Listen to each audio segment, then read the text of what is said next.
sini aja.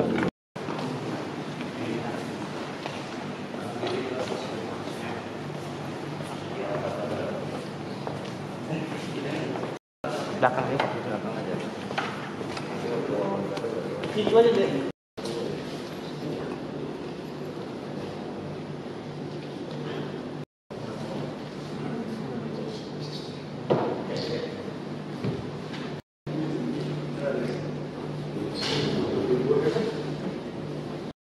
Jadi disembunyikan di belakang rumahnya, di dapur. Di dapur rumahnya.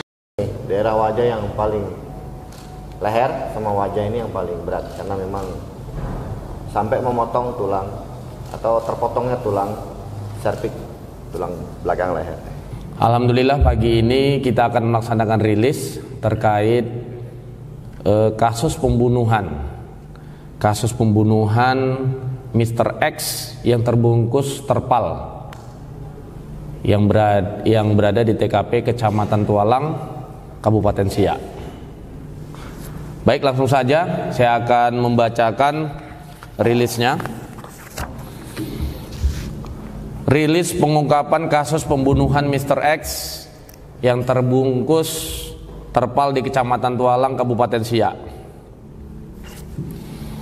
Dasar daripada proses penyidikan ini adalah LP garis miring B garis miring 90 garis miring 10 Romawi garis miring 2025 SPKT 2000 garis miring Polsek Tualang garis miring Polres Siak Polda Riau tanggal 28 November 2025. Tempat kejadiannya yaitu di Jalan Balak RT 009 Kampung Perawang Barat, Kecamatan Tualang, Kabupaten Siak. Waktu kejadiannya di hari Minggu 26 Oktober 2025 sekitar pukul 05.30 WIB. Waktu diketahui adanya temuan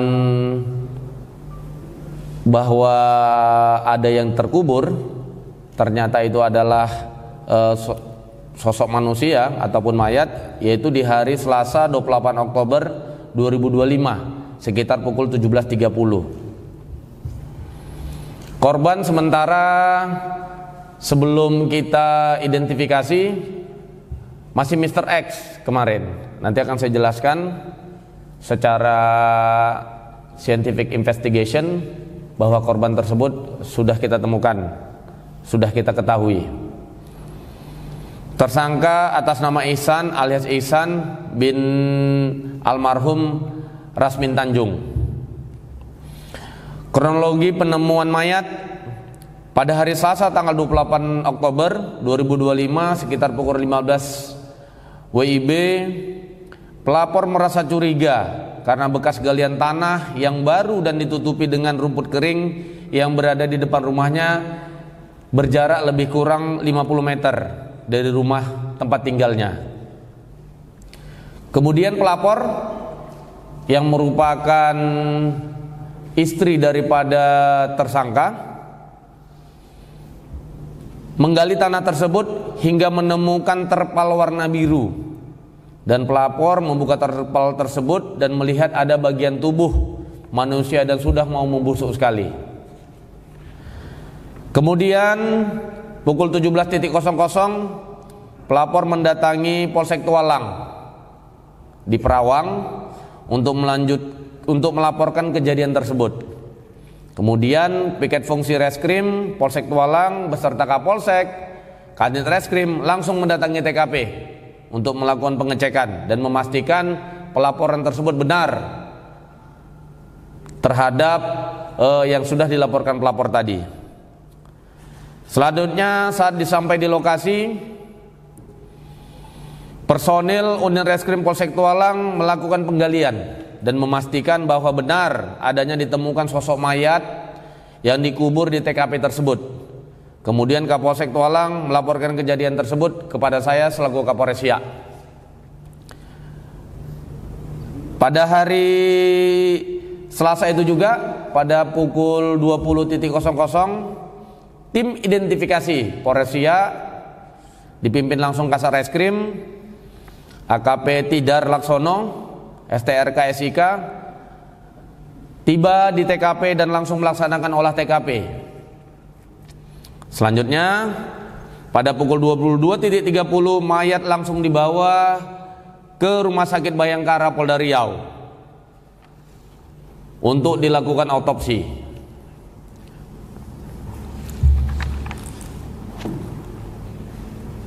Kronologis penangkapan, saya akan cerita dulu bagaimana kita mengawali daripada proses penangkapan ini. Dimulai pada saat kita melaksanakan otopsi, di sana kita belum mengetahui mayat ini, kita belum mengetahui ini siapa, identitasnya masih Mr. X.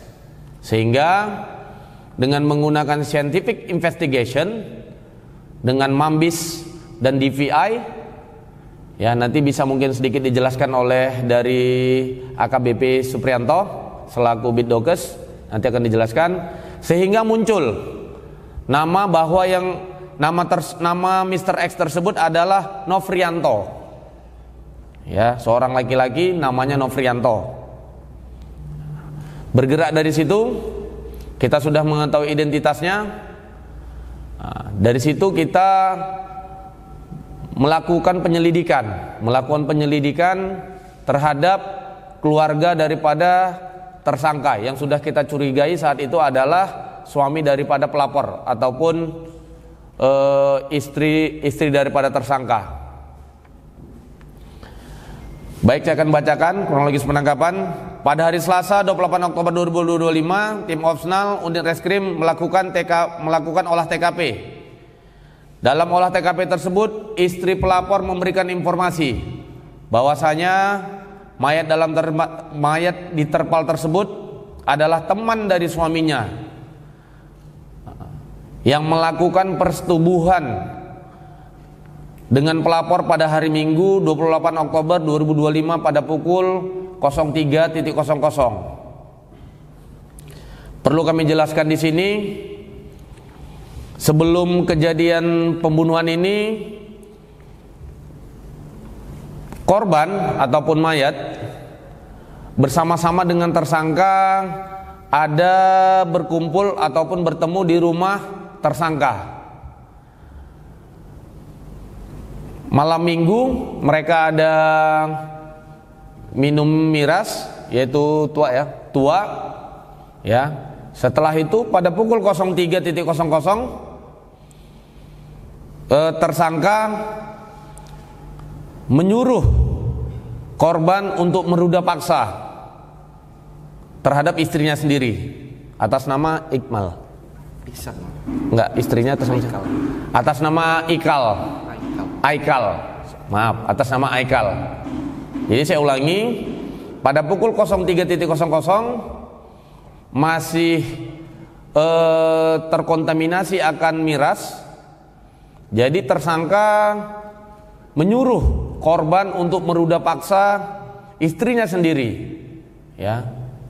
Istrinya dalam keadaan tertekan dan takut karena dipaksa dan dipegang sendiri oleh si tersangka.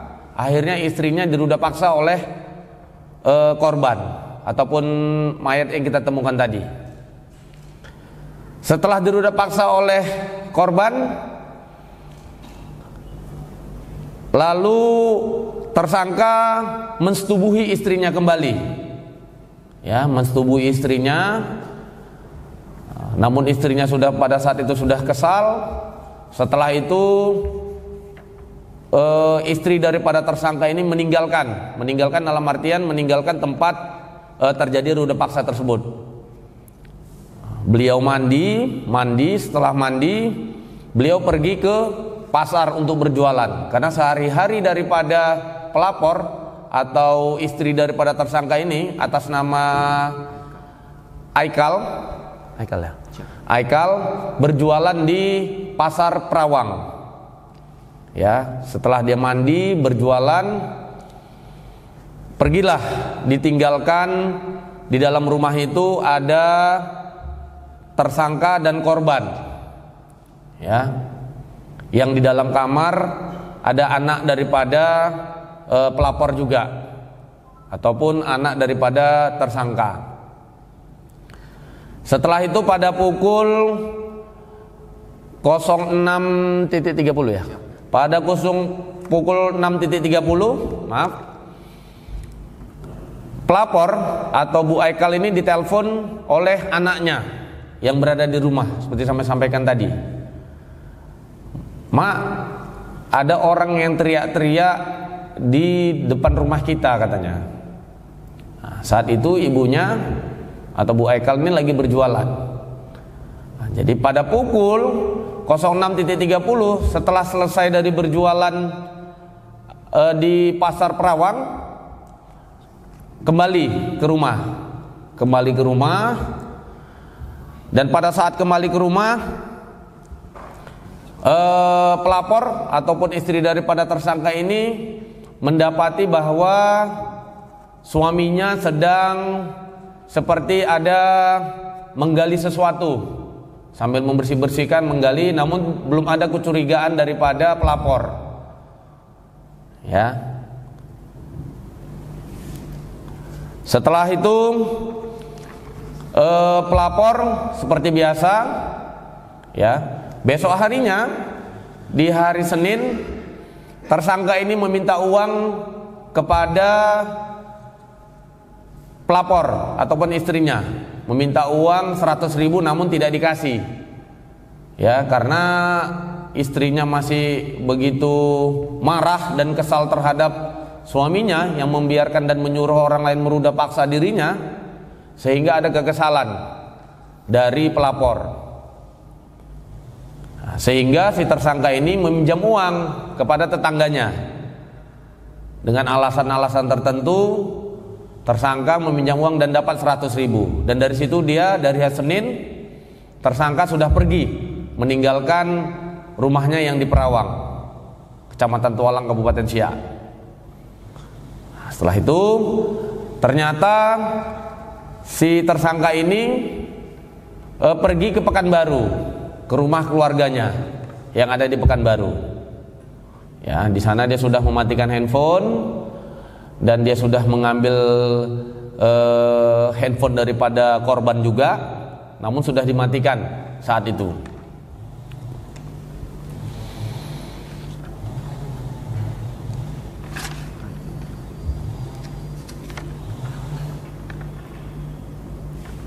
Oke, kami lanjutkan. Pada saat kita melaksanakan olah TKP oleh tim Satreskrim Polres Siak, kita menemukan adanya rekaman CCTV di rumah pelapor.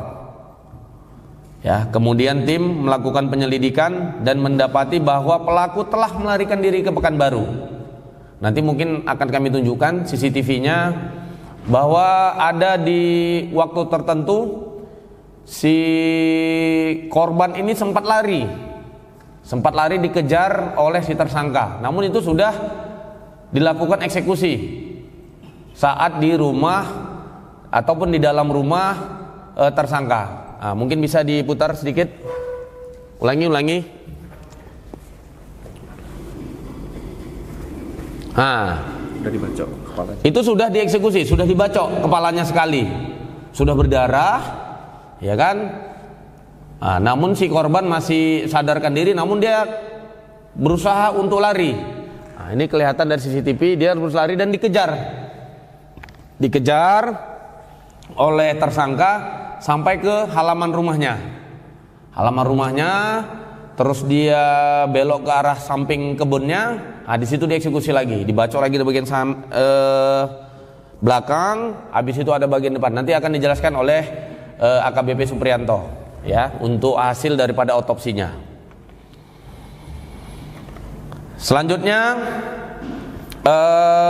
kita melaksanakan proses penyelidikan terhadap di mana keberadaan suami pelapor yang diduga oleh tersangka. Kita melakukan penyelidikan berdasarkan informasi-informasi kita dapat bahwa tersangka di rumah keluarganya, yaitu di daerah Tampan, Kecamatan Tampan, Kecamatan Bina Widya ya namanya. Bina Widya. Kecamatan Bina Widya. Ya.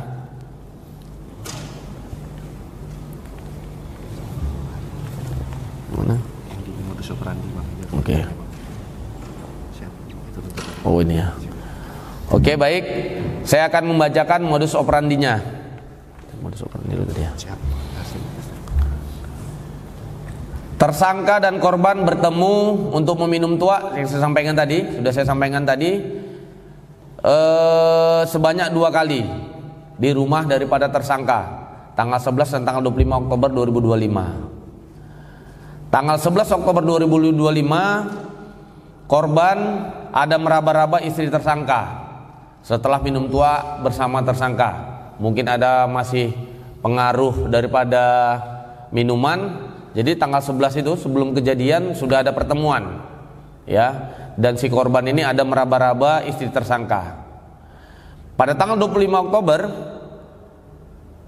yang seperti saya sampaikan tadi, malam minggu, jam 22.00 tersangka dan korban minum tua bersama kembali di rumah tersangka. Tanggal 26 sekitar pukul 03.00 tersangka menarik paksa istrinya, meruda paksa. Ya, sudah saya sampaikan tadi. Dan langsung berhubungan suami istri. Setelah dia berhubungan suami istri, disuruh lagi melayani lagi suaminya.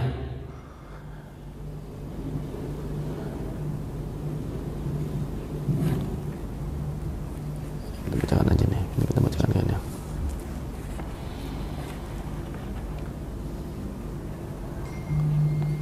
Korban saat memasukkan alat kelamin ke dalam kelamin daripada istri tersangka, tangan kiri tersangka memegang areal dada istrinya. Jadi memang benar-benar dibantu. Ya, memang benar-benar dibantu untuk meruda paksa. Ya, ini seperti saya sampaikan tadi.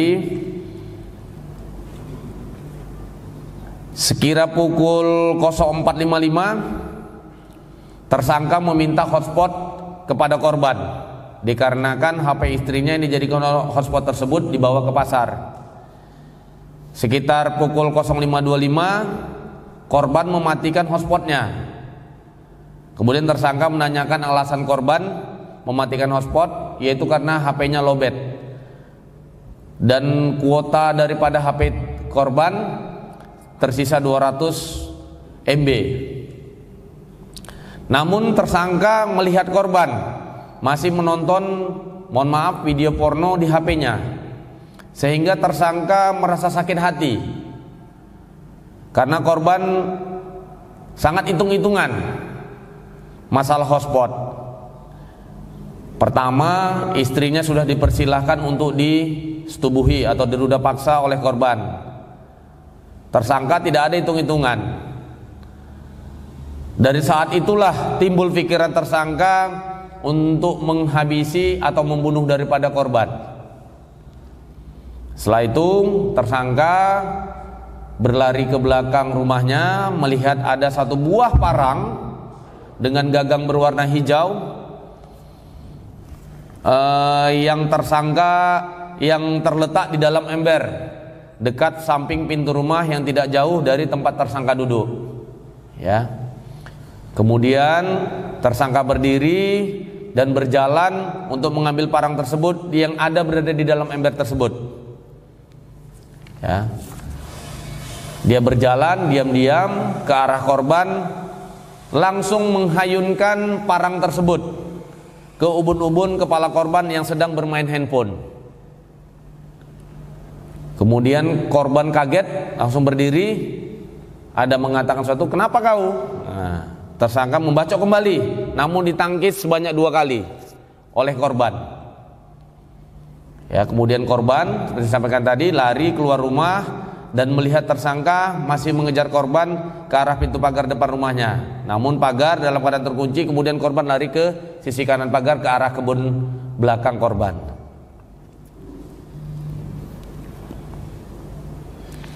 Tersangka membacok di bagian muka korban hingga terjatuh. Namun dikarenakan korban masih bergerak, tersangka membacok lagi di bagian leher korban. dan masih bergerak lagi, tersangka membacok bagian wajah pipinya sebelah kiri dan berhenti membacok saat korban sudah tidak bergerak. Setelah itu korban langsung kembali ke rumahnya dan mencuci parang tersebut, menggulung kasur. Mereka tidur di atas di depan ataupun di ruang tamu rumah mereka. Di situ ada beralaskan kayak kasur Palembang gitu, ya, langsung digulung oleh tersangka karena sudah banyak darah di sana. Digulung, dibuang ke belakang rumahnya, lalu dibakar dan ditutupi daun-daun kering, ya. Lalu tersangka mengambil terpal berwarna biru yang terletak di meja luar rumah yang digunakan untuk menutupi mayat, lalu ditutupin lagi dengan menggunakan daun pisang dan daun kering di atas mayat tersebut, lalu ditimbun menggunakan tanah.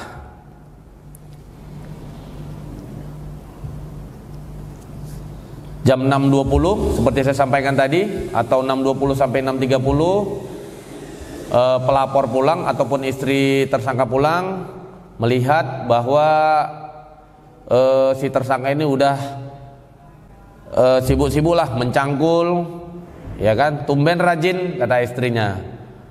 Mana si gatal itu pak, katanya gitu. Sudah dijemput kawannya, kata si tersangka.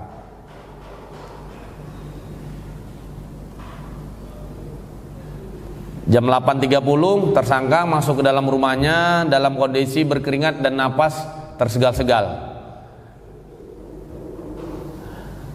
Hari Seninnya tanggal 27 November 2025 pada pukul 16.30 tersangka meninggalkan rumah untuk melarikan diri seperti saya sampaikan tadi. Barang bukti yang telah kita sita yaitu satu bilah parang dengan gagang berwarna hijau, satu buah ember berwarna krim tempat tersangka mengambil parang tersebut, satu helai kain berwarna hitam bermotif dengan berbercak darah, satu lembar terpal berwarna biru, satu alat dodos, satu buah cangkul, satu helai baju kemeja lengan pendek berwarna biru muda dengan berbercak darah, satu helai baju lengan panjang biru muda bertuliskan SMU Negeri 1 Tualang, satu helai celana panjang berwarna hitam, satu helai celana pendek berwarna abu-abu, satu buah teko berwarna biru, satu buah patung keramik berbentuk hewan gajah yang ada bercak darah daripada korban, satu helai celana dalam berwarna abu-abu yang milik korban, satu buah cincin batu milik korban juga, satu bungkus kantong plastik diduga sisa pembakaran daripada kasur Palembang tadi,